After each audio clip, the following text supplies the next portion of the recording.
Morning, everybody. Welcome back to the farm. Today it's going to be a scorcher. We're looking into highs into the 90s.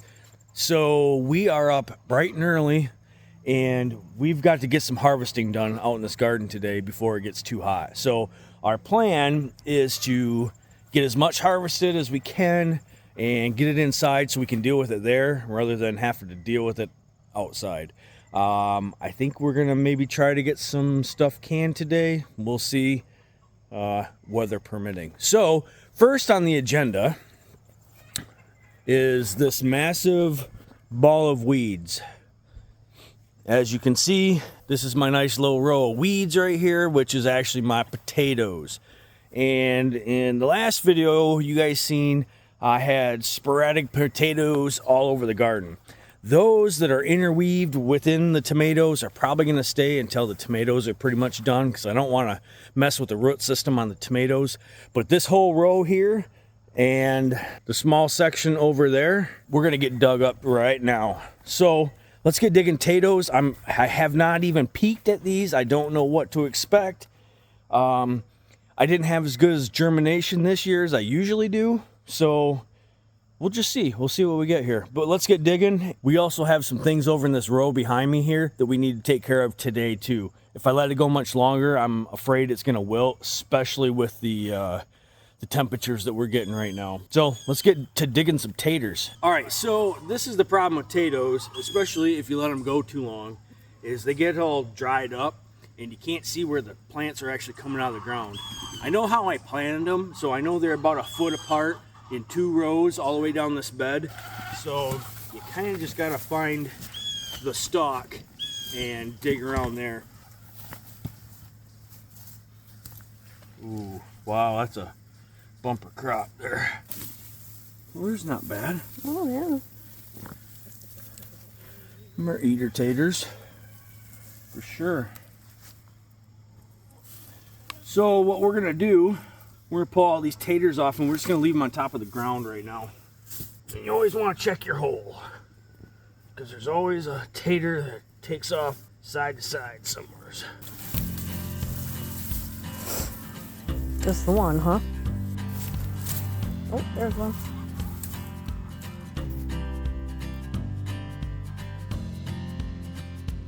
These are good ones.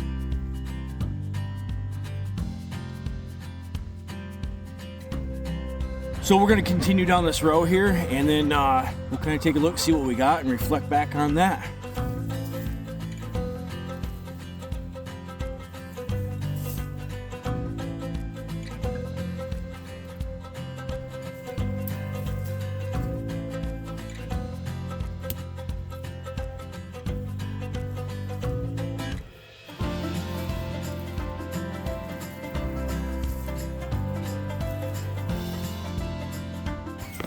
Well, that's what we got right there.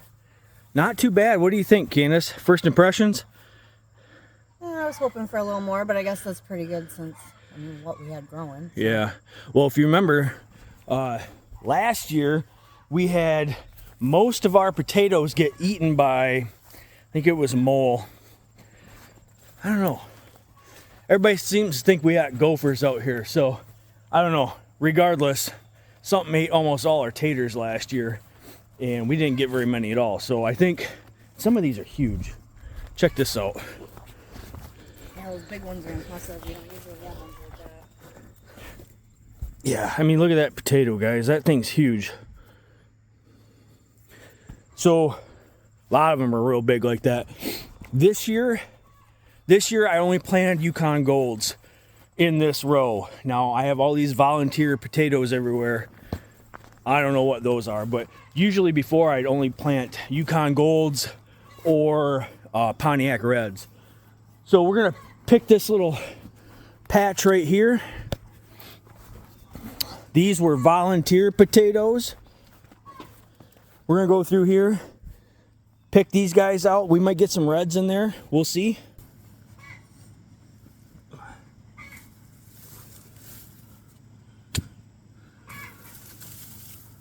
Oh, yep, this is a red. Those are reds, yeah. See, something ate that.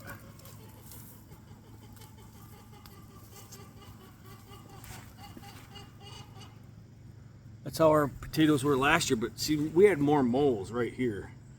I'm guessing that's a damn mole. Chicken fodder. These ones are, you know, like a white potato, but they're smaller. Yeah. Look at this guy. Holy moly. That's a big Pontiac red right there. And that's what I'm talking about. We did a lot better this year with getting rid of whatever was in this garden, tearing it up, but obviously he found my little secondary stash of potatoes over here. Had himself a lunch. We never transplanted a potato before, but we figured we'd give it a shot this year. So anytime we were out planting in the other parts of the garden, we come across a potato, we just transplant it down to this little part of this bed here. Seems to have worked. I mean, I wouldn't be afraid of doing that again if we had the extra room. This is pretty much what our potatoes looked like last year. Over 50% were eaten like that. Chicken fodder.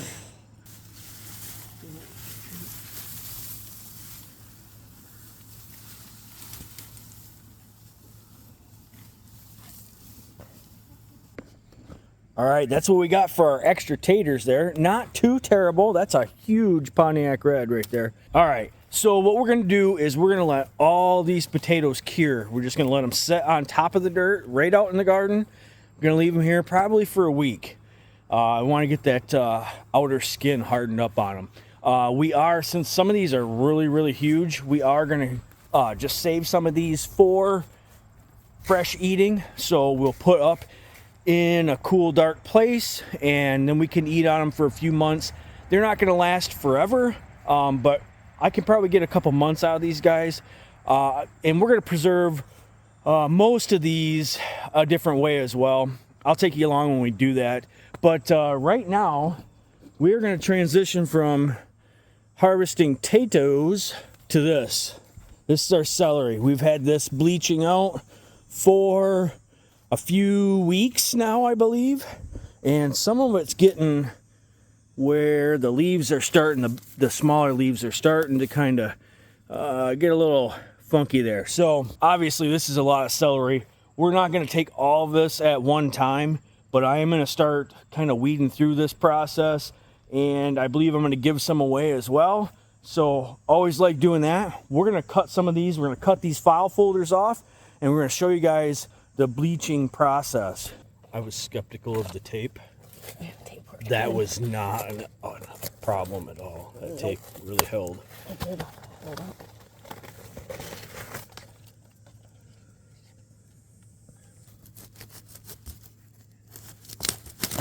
So what you think? It's celery. That's a little nit. Yeah, some of them we're just gonna peel off, but yeah. Wow, smells like celery. Smells like celery, big time.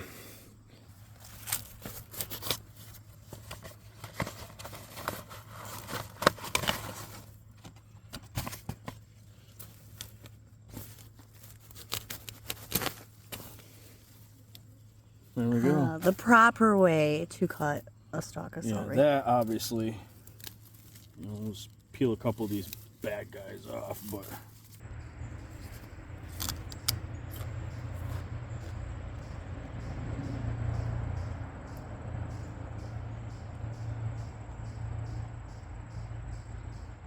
It's better. No, they're not ready yet.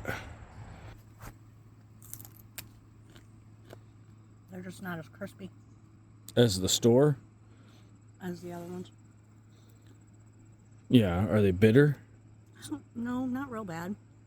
We are in preservation mode here on Gagne Farms. Today we're going to preserve several things. The first thing I'm preserving is our cabbage. We've got a couple little heads of cabbage here. A while back my mom got me this crop right here, and we haven't actually used it yet. So I thought I would try my hand at making some sauerkraut in the crock. So to start this process, I am going to take some of these less than desirable leaves off, and I'm going to cut up the cabbage.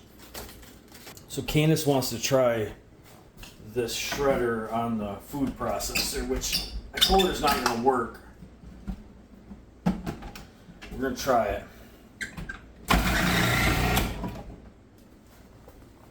Ooh, that really makes it shredded. Mm-hmm. Candace said try the other attachment. How's that look? Oh, that's better. That's what you want, right? Yep. Okay. So we're full, so I'm going to dump this into the bowl. The cabbage is cut, shredded, and I need to weigh it to find out how much salt we're going to put in it.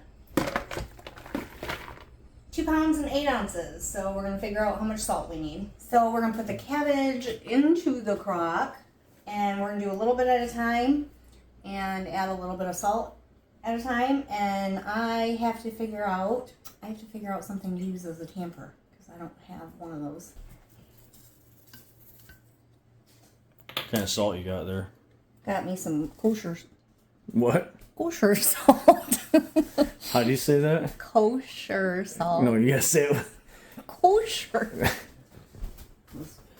Hamburger / sauerkraut tamper.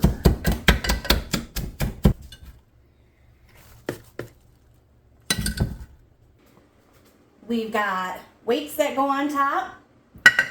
All right, the weights are in there, and just like when we do the pickles, when we salt the pickles to get the water out of them, that happens with the cabbage too. So the salt in there is going to bring the water out of the cabbage, which is going to make the brine, which is going to make the sauerkraut. So lid on, and leave this for how long, Eric? Couple 3 weeks probably. 3 weeks? About 3 weeks. Yep. All right, that's that. All right, we're back here with our potatoes. We left them outside. We actually took them in the barn because it started raining on them pretty good. So we put them in the barn for about a week. And then I just craned them up, brought them inside. And we are going to start preserving these guys. So there's a whole bunch that we're going to keep. Like the reds we're going to keep out and we're going to make with pot roast in the near future. And then we're going to keep some that are, good size for a baked potato on the grill or something like that. I'll probably keep a dozen or two of these out. But the rest of these guys, I want to preserve. So last year we started canning potatoes and it worked out really well. We were able to put them in lots of different dishes throughout the year and we really enjoyed that. And I've only got, I think, 2 or 3 quart jars left. So today we're going to can these up in quart jars. But first, I got to get them washed and I got to start peeling. So it's going to take quite a bit of time to get these peeled. I won't bore you with all that. We're going to get these peeled up and then we're going to start preserving these guys. So let's get started.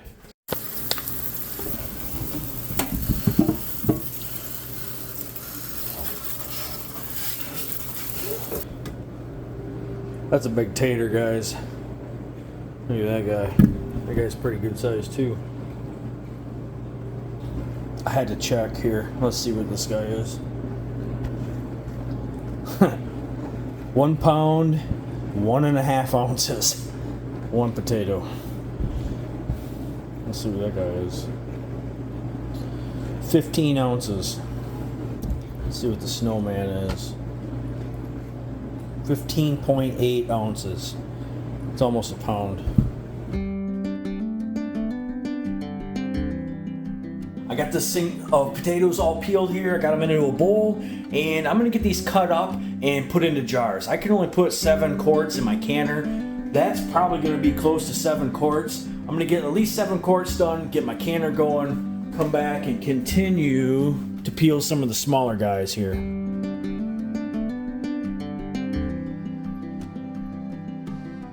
I'm doing one extra step here.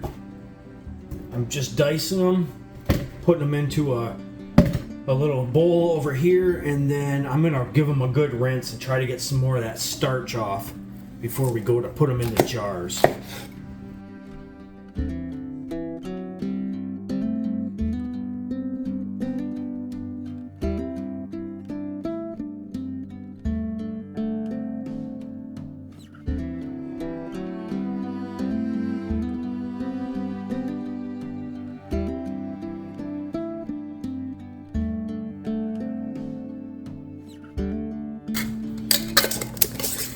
Just got our jars topped off with water, got the air out of them, wiped the rims, getting the lids on, and we are going to get this batch in the canner right away.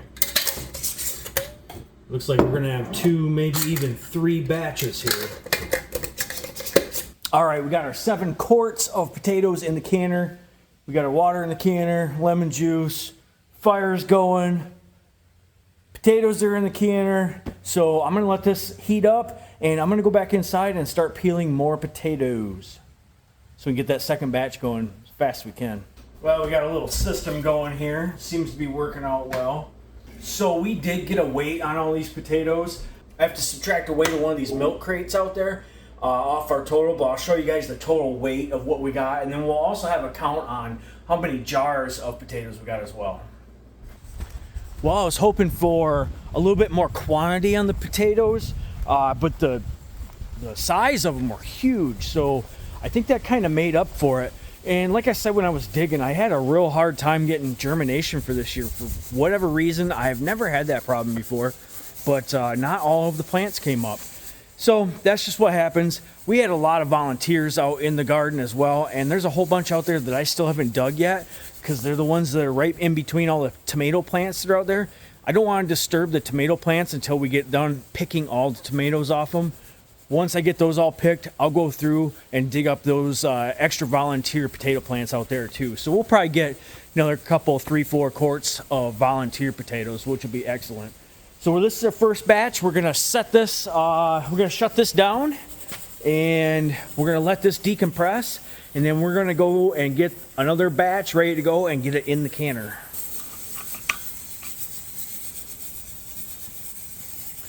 All right, we're just gonna let this guy die down, and our safety button will go down when it's ready to open the lid. Usually takes right around 20 minutes, depending on, the sun's on it right now.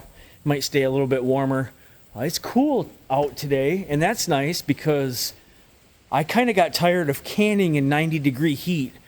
It's better than doing it in the house, being out here in the barn, but like if you guys see, I mean, it's full sun right here, right at midday, right in the front of this barn. All right, let's quit yapping. Let's go get this other batch going.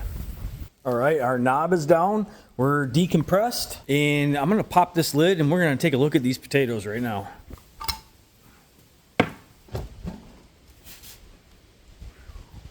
Gimme. I know this might be silly, but I always lay a towel out on my table when I put hot jars on. Look at that. Whew. Looks amazing. Okay, batch 1 done. We got batch number 1 done. We're gonna flip this canner, and when I say flip the canner, I mean I'm gonna dump the water out, put new water in, a couple shots of lemon juice like I normally do, and then get the 7 new quarts into the canner, get it turned on, and get it going. We're gonna have 3 batches today at 40 minutes apiece. Cool down time, heat up time. It takes quite a while, so we try to keep the process rolling as fast as we can. So let's flip this guy. Ready to put the weight on this guy. Just got our weight on the pressure canner, and with quart jars, they take 40 minutes once it starts jiggling. So we're gonna go back inside and keep peeling potatoes. I got all these potatoes peeled, and I got half of them cut, and it's time to go outside and check this canner. Batch number 2 is done. Shut this guy down. That's batch 1 right there. Looking good. We are on our 3rd batch of potatoes, and I lied. I said I was gonna keep the red potatoes for fresh eating. I decided against it, and I actually had Candace peel them, and they are over here. We kept them separate from all the other potatoes, but we did this last year, and the red potatoes actually held up just fine in a jar. We actually enjoyed putting them in at the end of a pot roast. You could just dump them in, kind of let them warm up, and they were great. So we ended up doing that again. We'll get probably 2 quarts out of that. So we're just gonna finish corking up these potatoes right here, get that 3rd batch out on the canner, and hopefully be done with potatoes 2024.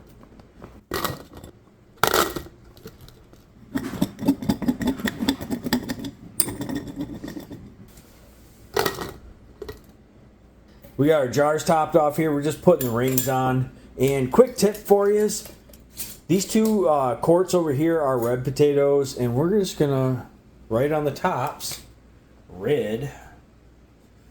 So then we know which 2 quarts are red potatoes. And it will stay on during the canning process just fine. All right, we're gonna go outside and flip this canner one last time for today. And then we're gonna reflect on our whole potato harvest.